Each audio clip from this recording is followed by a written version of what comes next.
आपका नाम एंड शहर? मेरा नाम श्रिया पांडे है and I belong from Ankleshwar, Gujarat. Okay, और आपका राय यूनिवर्सिटी में कोर्स क्या है, कैसे आप अपना करियर प्लान कर रहे हैं? मैं करेंटली एक B.Pharm 4th सेम स्टूडेंट हूँ। ओके। एंड मैंने इसके बाद सोचा है कि after bachelors I will go for a job of research and analyst which is going to be one of the most leading professions in the upcoming 2 to 3 years। Right. इसमें आप अपना कैसे आप प्लान कर रहे हैं? क्या आपने सोचा है कि मेरे को अगले 2 साल में ये तैयारी और करनी है, यहाँ तक मैं पहुँच गई हूँ, अब आगे और मेरे को ये करना है? Okay, so some of the things जो मुझे इसके लिए चाहिए is a good communication skill and a listening power and a curiosity about each and everything. Like मेरे फील्ड के हिसाब से अगर मैं बात करूँ तो मेडिसिन के बारे में, उनमें क्या चल रहा है, क्या ट्रेंडिंग है, क्या क्या चीज़ें हैं जिससे हमें अब अपकमिंग करने की ज़रूरत है, तो इन सब के ऊपर हमें क्यूरोसिटी होनी चाहिए to know, to be a good researcher, you know, and a analyst. ठीक है, तो आपने राय यूनिवर्सिटी ही क्यों चूज़ किया? क्या ऐसे की फैक्टर से आपको लगा कि हाँ ठीक है ये मेरे लिए ठीक रहेगा?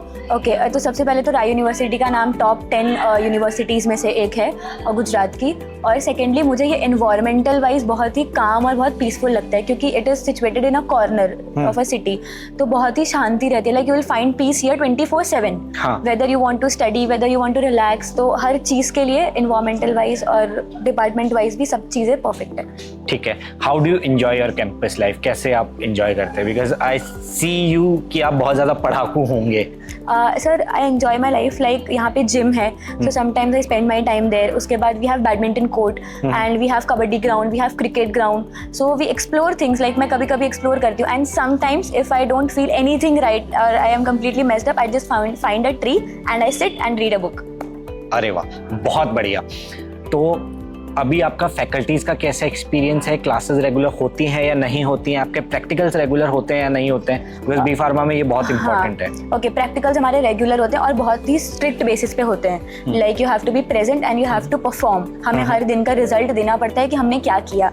फैकल्टीज बहुत ही फ्रेंडली है, हम हर चीज़ उनसे डिस्कस कर सकते हैं, प्रोफेशनल, पर्सनल, हर चीज़ है। They help us in every way possible. Right. तो अभी जो आपने रिसर्च एनालिस्ट का प्लान किया है, आपको क्या लगता है क्या आपका सैलरी पैकेज आप निकाल पाओगे? सर, एक रिसर्च एंड एनालिस्ट अगर मैं एक बेसिक कंपनी से शुरू करती हूँ तो it will offer me a salary of around 60 to 65,000 in the beginning as a junior analyst and later it increases as I increase with my experience. ठीक है, आपको लगता है राय वो आपको अपॉर्चुनिटी दिलवा पाएगा? बिल्कुल बिल्कुल दिलवा पाएगा।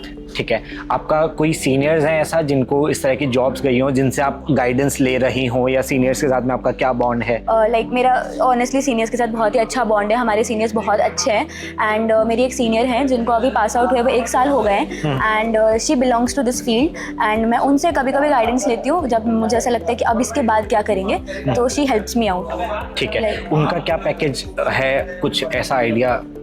Like right now she is earning about 30 to 35,000 because she has started from a very small, you know, company, basic company.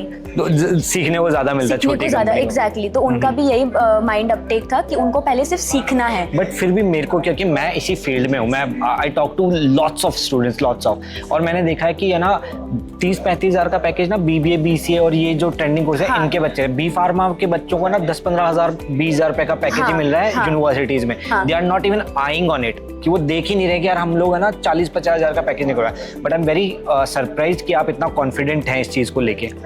Sir, it is because कि it is not always about package. अच्छा, अगर मैं research and analyst की बात करूँ तो ये अभी तक लोगों पे इसकी नज़र पड़ी नहीं है, but still companies need this, क्योंकि आप अगर रिसर्च करोगे तभी तो आप उस पर काम करोगे। How will you make medicine if you don't know the problem?